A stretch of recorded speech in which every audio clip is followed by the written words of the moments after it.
Hi అండి, hello, welcome back to Bhargavi తెలుగింటి వంటలు అండ్ బ్లాగ్స్. ఫ్రెండ్స్, ఈరోజు మీకు చూపించబోయే రెసిపీ వచ్చేసి చోలే మసాలా కర్రీ. చోలే మసాలా కర్రీ చాలా అంటే చాలా టేస్టీగా, చాలా ఈజీగా రెడీ చేసుకోవచ్చండి. ఈ రెసిపీ వచ్చేసి రైస్లోకి, రోటీలోకి, చపాతీలోకి చాలా అంటే చాలా బాగుంటుంది. తప్పకుండా ట్రై చేయండి.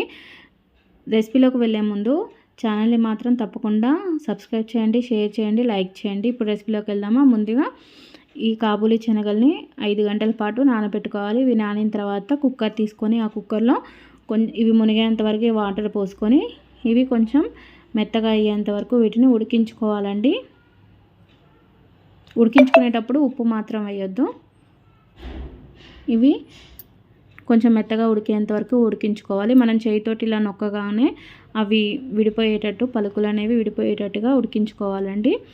అవి ఉడికించుకున్న తర్వాత పక్కన పెట్టేసుకోవాలి. తర్వాత మిక్సీ జార్ తీసుకొని అందులో 2 లేదా 3 టమాటాలను చిన్నగా కట్ చేసుకొని వేసుకోవాలి. వీటితో పాటు పచ్చి కొబ్బరి, ఒకవేళ పచ్చి కొబ్బరి లేకపోతే ఎండు కొబ్బరి అయినా వేసుకోవచ్చు అండి.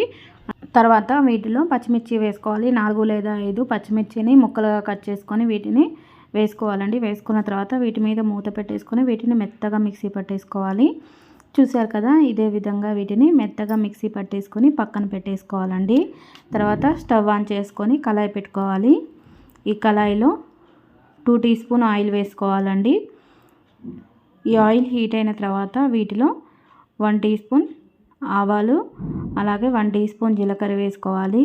ఇవి ఫ్రై అయిపోయిన తర్వాత వీటిలో సన్నగా కట్ చేసుకున్న ఉల్లిపాయలు, అలాగే పచ్చిమిర్చి కూడా వేసుకోవాలండి. పచ్చిమిర్చి ఆల్రెడీ వేసుకున్నాం కదా, చూసుకొని వేసుకోవాలండి. వేసుకున్న తర్వాత ఇవి మొత్తం బాగా కలిసేటట్టు కలుపుకోవాలి. కలుపుకున్న తర్వాత స్టవ్ని మీడియం ఫ్లేమ్లో పెట్టుకొని 2 మినిట్స్ పాటు ఫ్రై చేసుకోవాలి. 2 మినిట్స్ తర్వాత వీటిలో కరివేపాకు వేసుకొని కరివేపాకును కూడా బాగా కలుపుకోవాలండి. కరివేపాకు ఫ్రై అయిపోయిన తర్వాత వీటిలో 1/2 టీ స్పూన్ పసుపు వేసుకొని పసుపు బాగా కలిసేటట్టు కలుపుకోవాలి. కలుపుకున్న తర్వాత పసుపు పచ్చివాసన పోయేంత వరకు వీటిని ఫ్రై చేసుకోవాలండి. పచ్చివాసన పోయిన తర్వాత వీటిలో మిక్సీ పట్టుకున్న మిశ్రమం ఉంది కదా, టమాటో మిశ్రమం, ఆ టమాటో మిశ్రమాన్ని ఇందులో పోసుకోవాలండి.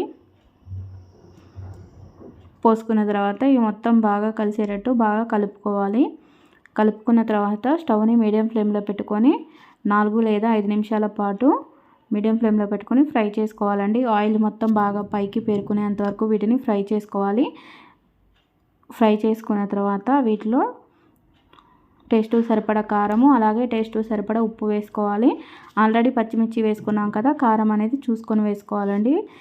ఉప్పు వేసుకున్న తర్వాత మొత్తం బాగా కలుపుకోవాలి. కలుపుకున్న తర్వాత మీడియం ఫ్లేమ్లో పెట్టుకొని 2 మినిట్స్ పాటు ఫ్రై చేసుకోవాలండి. ఫ్రై చేసుకునేటప్పుడు బటర్ అనేది వేసుకోవాలి. ఈ కర్రీకి బటర్ వేసుకోవడం వల్ల చాలా అంటే చాలా బాగా టేస్ట్ వస్తుందండి. వేసుకున్న తర్వాత 2 మినిట్స్ తర్వాత ఇవి మొత్తం బాగా ఫ్రై అయిపోతుంది. అప్పుడు వీటిలో మనం ఉడికించుకున్న కాబూలి శనగలు ఉన్నాయి కదా, ఆ కాబూలి శనగల్ని వాటర్తో పాటే ఇందులో వేసుకోవాలండి. వాటర్ అనేది మరీ ఎక్కువగా కూడా వేసుకోకూడదు. కొంచెం వాటర్ అనేది మనకి ఎంత కావాలనుకుంటే గ్రేవీ అంత వాటర్ అనేది వేసుకోవాలి. వేసుకున్న తర్వాత వీటిలో మొత్తం ఒకసారి బాగా కలుపుకొని కొంచెం కొత్తిమీర వేసుకొని కొత్తిమీర కూడా బాగా కలుపుకోవాలండి. కలుపుకున్న తర్వాత మీడియం టు హై ఫ్లేమ్లో పెట్టుకొని 5 లేదా 6 నిమిషాల పాటు వీటిని బాగా ఫ్రై చేసుకోవాలి. 6 నిమిషాల తర్వాత ఇది బాగా దగ్గర పడుతుందండి. చూసారు కదా, కొంచెం వాటర్ అనేది ఇనికి గ్రేవీ లాగా రెడీ అయిపోతుంది. అప్పుడు వీటిలో 1 teaspoon garam masala powder వేసుకోవాలి. అలాగే 1/2 టీ స్పూన్ ధనియాల పౌడర్ కూడా వేసుకొని మొత్తం బాగా కలిసేటట్టు కలుపుకోవాలండి. కలుపుకున్న తర్వాత 1 మినిట్ పాటు మీడియం ఫ్లేమ్లో పెట్టుకొని ఫ్రై చేసుకోవాలి. 1 మినిట్ తర్వాత వీటిలో కొత్తిమీర వేసుకోవాలండి. కొత్తిమీర వేసుకున్న తర్వాత స్టవ్ ఆఫ్ చేసుకుంటే అంతే అండి, ఎంతో రుచికరమైన చోలే మసాలా కర్రీ రెడీ అయిపోయింది. చాలా అంటే చాలా టేస్టీగా ఉంటుందండి. చాలా ఈజీగా ఉంది కదండి ప్రాసెస్ అనేది. తప్పకుండా ట్రై చేయండి. పిల్లలు పెద్దలు అయితే ఇష్టంగా తింటారు. ఒకసారి తిన్నారంటే మళ్ళీ మళ్ళీ తినాలనిపిస్తుందండి. మనం ఇంట్లో వెజ్ పులావ్ కానీ లేదా వెజ్ రైస్ కానీ ఇలా రెడీ చేసుకున్నప్పుడు ఇలా డిఫరెంట్గా పిల్లలకు రెడీ చేసి పెడితే పిల్లలు మాత్రం ఎంజాయ్ చేస్తూ తింటారు. తప్పకుండా వీడియోకి మాత్రం లైక్ చేయండి. లైక్ చేయడం వల్ల వీడియో అనేది మరి కొంతమందికి రీచ్ అవుతుంది. ఇలాంటి మరిన్ని వీడియోల కోసం మా ఛానల్ని అయితే సబ్స్క్రైబ్ చేయండి, షేర్ చేయండి, లైక్ చేయండి. Thank you for watching.